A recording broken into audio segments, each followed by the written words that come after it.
नमस्कार साथियों, आज एक बहुत ही इम्पोर्टेंट न्यूज़ लेके मैं आप लोगों के सामने फिर से उपस्थित हूँ।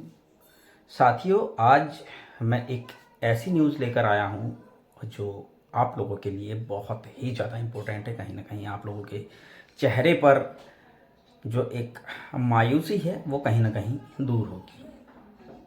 साथियों, जैसा कि आप सभी जानते हैं, स्वास्थ्य विभाग के लगभग 1564 पदों पर भर्ती प्रक्रिया पूरी हो चुकी है।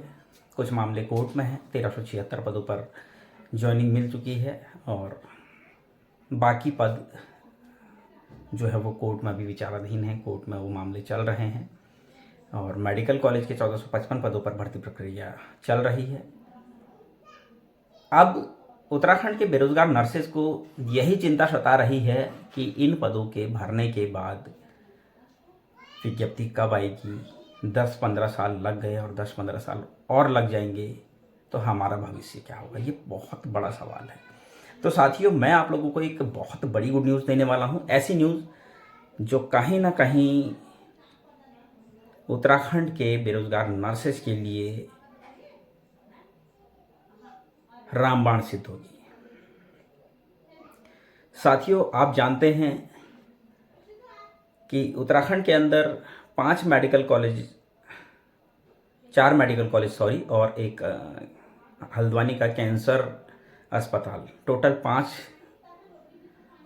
हॉस्पिटल्स में जो है 1455 पदों पर जो भर्ती प्रक्रिया शुरू हुई है वो 5 हॉस्पिटल्स के लिए, 4 medical college, cancer hospital, total 5 hospitals के लिए है। इसके अलावा साथियों, एक ऐसी जानकारी हमारे पास आई है, गुप्त सूत्रों से एक ऐसी जानकारी मिली है कि लगभग 500 से 600 नर्सिंग अधिकारियों की भर्ती आउटसोर्सिंग के माध्यम से भी की जानी है। अगर ये बात सही है तो ये बहुत बड़ी गुड न्यूज़ है।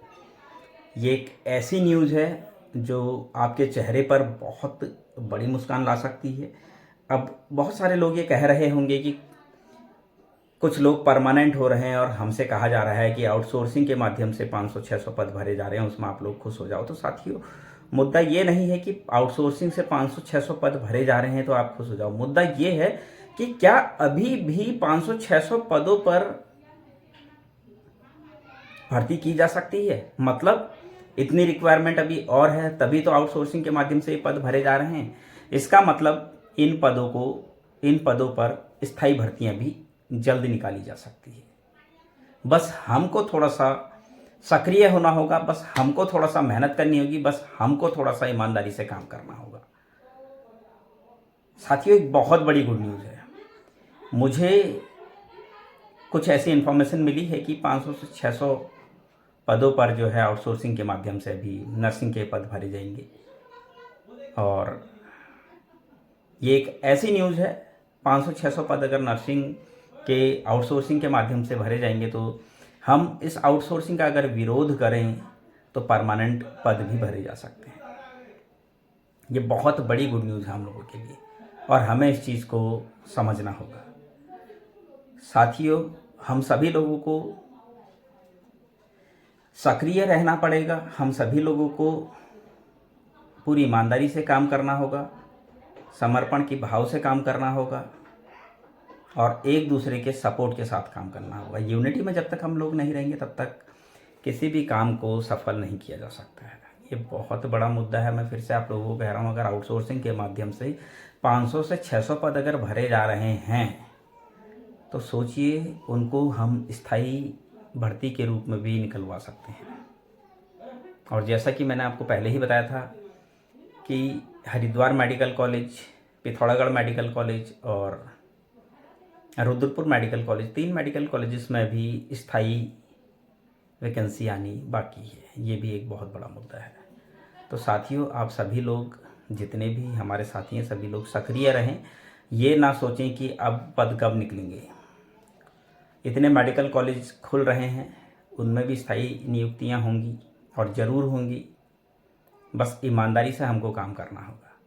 जिस दिन हम ईमानदारी से काम करने लग गए, जिस दिन हमने डिसीजन ले लिया कि हाँ, हमको स्थायी नौकरी चाहिए, हमें परमानेंट नौकरी चाहिए, उस दिन ये संभव हो जाएगा। और जहाँ तक मुझे लगता है, हमारे स्वास्थ्य मंत्री डॉक्टर धन सिंह रावत जी जिस तरह से काम कर रहे हैं, मैं एक चीज़ पूरी ईमानदारी से मैं आप लोगों को बताना चाहता हूँ, जितना काम हमारे स्वास्थ्य मंत्री डॉक्टर धन सिंह रावत जी ने अकेले किया है, पूरी उत्तराखंड गवर्नमेंट आज तक जितनी गवर्नमेंट बनी इन 24 सालों में, उन्होंने कुल मिलाकर भी नहीं किया। आप इतिहास उठा के देख लीजिए, मैं हवा में बात नहीं कर रहा हूँ। और मैं अपने इस चैनल के माध्यम से हमारे स्वास्थ्य मंत्री डॉक्टर धन सिंह रावत जी को धन्यवाद कहना चाहूँगा। अपने पूरे एलिंग वेलफेयर नर्सेज फाउंडेशन के ओर से उनको धन्यवाद करना चाहूँगा। उत्तराखंड की समस्त जनता की ओर से उनको धन्यवाद कहना चाहूँगा।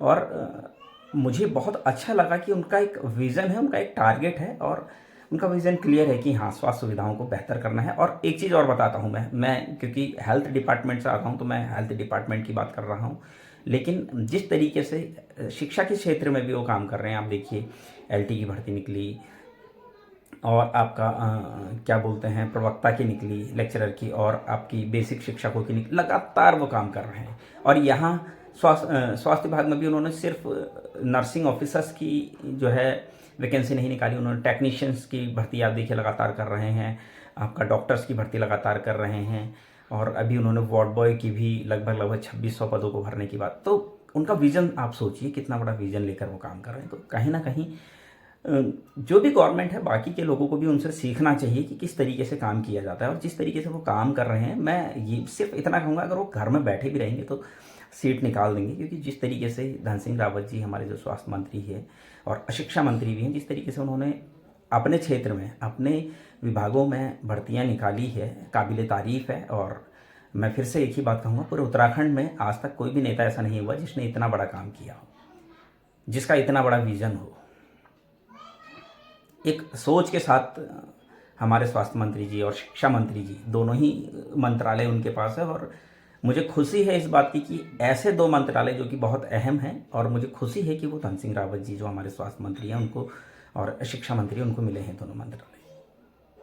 मुझे नहीं लगता अगर किसी और मंत्री के पास ये मंत्रालय होते तो इतनी विज्ञप्तियाँ आती, लेकिन जिस तरीके से डॉक्टर धन सिंह रावत जी लगातार ताबड़तोड़ बिल्कुल, और विज्ञप्ति भी वो ऐसी नहीं निकाल रहे हैं कि कहीं 200 300, वो 1500, आप कहीं पर भी देखो 1500 एक, मुझे ऐसा लगता है कि उनका एक बहुत लकी जो नंबर है 1500, क्योंकि वो उसके आसपास ही घूमते हैं। और खुशी है इस बात की कि कहीं ना कहीं उत्तराखंड में एक बेहतर शिक्षा और बेहतर स्वास्थ्य देने की उन्होंने जो मुहिम छेड़ी है, और मुझे ये 100% विश्वास है जिस तरीके से हमारे स्वास्थ्य मंत्री प्लस शिक्षा मंत्री काम कर रहे हैं, पूरी ईमानदारी से इतनी वैकेंसी निकाल रहे हैं, निश्चित ही उत्तराखंड की दशा को बदलने के लिए उनका ये जो कदम है ये मील का पत्थर साबित होगा।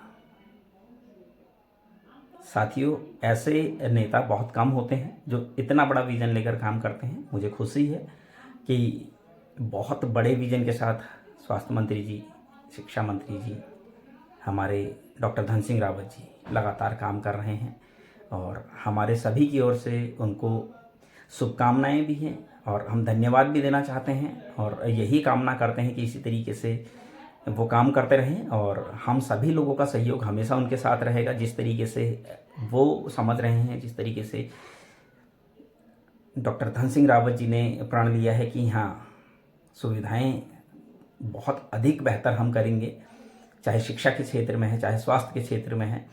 मैं उत्तराखंड के बाकी नेताओं से, मंत्रियों से यही निवेदन करना चाहूँगा कि उनको हमारे डॉक्टर धन सिंह रावत जी जो कि स्वास्थ्य मंत्री भी हैं और शिक्षा मंत्री भी हैं, उनसे सीखना चाहिए और बाकी विभागों में भी इसी तरीके से वैकेंसी निकालनी चाहिए, ताकि उत्तराखंड के अंदर जो पलायन हो रहा है, जो उत्तराखंड के युवा बाहर की तरफ भाग रहे हैं, वो उत्तराखंड में रहें, उत्तराखंड में अच्छा रोज़गार उनको मिले। जिस तरीके से स्वास्थ्य के क्षेत्र में मिल रहा है, जिस तरीके से शिक्षा के क्षेत्र में मिल रहा है, लगातार काम मिल रहा है और बहुत बड़े लेवल पर जो है काम चल रहा है, लगातार भर्तियां आ रही है। तो ये एक बहुत बड़ा काम है जो हमारे स्वास्थ्य मंत्री डॉक्टर धन सिंह रावत जी कर रहे हैं, और स्वास्थ्य के क्षेत्र में उन्होंने इतना बड़ा कदम उठाया, इतना अच्छा काम वो कर रहे हैं कि हम कह सकते हैं कि हाँ, स्वास्थ्य मंत्री जी का विज़न बहुत बड़ा है और कहीं ना कहीं स्वास्थ्य के क्षेत्र में एक बहुत बड़ा काम करने जा रहे हैं। जिस तरह की सुविधाएं स्वास्थ्य मंत्री डॉक्टर धन सिंह रावत जी देना चाहते हैं, मैं ईश्वर से यही प्रार्थना करूंगा कि उनके इस विज़न को पूरा करने में हम जितना सहयोग उनका कर सके हमें करना चाहिए। और मैं फिर से हमारे स्वास्थ्य मंत्री डॉक्टर धन सिंह रावत जी का अपने इस चैनल के माध्यम से धन्यवाद करना चाहूँगा कि उन्होंने इतने बड़े लेवल पर स्वास्थ्य के क्षेत्र में काम किया है, इतने अधिक पदों को उन्होंने निकाला है और कहीं ना कहीं बेरोज़गारों को एक बहुत बड़ा तोहफा दिया है और आगे भी वो इसी तरह से काम करते रहे, यही हम सब लोगों की उम्मीदें हैं उनसे। और साथियों, मैं आगे भी इसी तरह की जानकारी आप लोगों के लिए लेके आता रहूँगा। तब तक के लिए धन्यवाद।